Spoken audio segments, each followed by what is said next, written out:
जो लोग अतीक अहमद को जानते हैं वो अतीक की बेगम शाइस्ता के नाम से भी बखूबी रूबरू होंगे। शाइस्ता सिर्फ एक नाम भर नहीं है, बल्कि अतीक के मारे जाने के बाद उसने गैंग की पूरी कमान अपने हाथों में ले रखी है। हालांकि वो उमेश पाल हत्याकांड के बाद फरार है, लेकिन कहते हैं कि गैंग पर उसका सिक्का आज भी चल रहा है।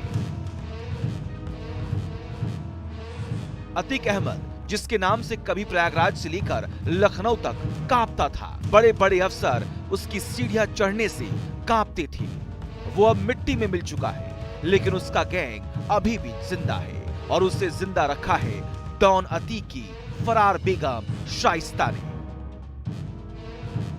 अतीक के इशारे पर पिछले साल 24 फरवरी को उमेश पाल और उनके 2 गनर की दिन दहाड़े गोली मारकर हत्या कर दी गई थी। इस हत्याकांड में अतीक की पत्नी शाइस्ता का भी नाम जुड़ा। शाइस्ता ने न सिर्फ साजिश रची, बल्कि उसने शूटरों को पनाह दी और उनकी फरारी में भी मदद की, जिसके बाद पुलिस ने उसके खिलाफ मामला दर्ज किया। जब तक पुलिस उस तक पहुंचती वो फरार हो चुकी थी। शाइस्ता पर शिकंजा कसने के लिए उस पर 50,000 रुपए का इनाम भी घोषित कर दिया गया। इसके बावजूद पुलिस को शाइस्ता की भनक नहीं लगी, लेकिन अब शाइस्ता की घेराबंदी के लिए पुलिस ने उस पर इनाम राशि बढ़ाने की कवायद शुरू कर दी है।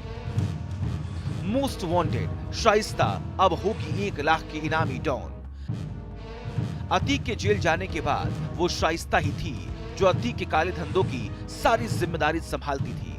अतीक जब गुजरात के साबरमती जेल में बंद था, तब शाइस्ता उससे मिलने जाया करती थी, फिर अतीक के फरमान को गैंग के जरिए लागू करवाती थी। उमेश पाल की हत्या का आदेश भी उसने साबरमती जेल में बंद अतीक से ही लिया था, लेकिन वक्त का ऐसा चक्र चला कि बेटा असद एसटीएफ के साथ मुठभेड़ में मारा गया, पति अतीक और देवर अशरफ का कत्ल हो गया, लेकिन शाइस्ता गायब रही। गिरफ्तारी के खौफ से लाचार और फरार शाइस्ता उसके जनाजे में 2 आंसू बहाने भी नहीं पहुंची। शाइस्ता पर गैंगस्टर एक्ट लगा है। पुलिस ने शाइस्ता को फरार घोषित किया है। इधर शाइस्ता की गिरफ्तारी के लिए पुलिस लगातार दबिश दे रही है, लेकिन माफिया की पत्नी कभी हाथ नहीं आई। पुलिस को जैसे जैसे उसकी लोकेशन मिलती गई, उसकी तलाश में छापेमारी भी होती रही। शातिर शाइस्ता हर बार पुलिस को चकमा देकर बच निकलने में कामयाब रही, या यूं कहिए कि लुका छिपी के इस खेल में हमेशा वो अव्वल साबित हुई। पुलिस की माने तो शाइस्ता मोबाइल का इस्तेमाल नहीं करती। शाइस्ता बुर्के में ही अपना लोकेशन बार बार बदलती रहती है। शाइस्ता बुर्के वाली महिला गैंग के साथ ही हमेशा रहती है। अशरफ की फरार पत्नी जैनब भी शाइस्ता के ही साथ है। पिछले महीने ही पुलिस को शाइस्ता और जैनब के प्रयागराज पहुंचने का इनपुट मिल गया था, जिसके बाद रात के अंधेरे में पुलिस ने छापेमारी भी की थी, लेकिन शाइस्ता वहां भी नहीं मिली। हटवा जैनब का मायका है। अशरफ जब भी पुलिस के डर से छुपता था, हटवा में ही पनाह लेता था।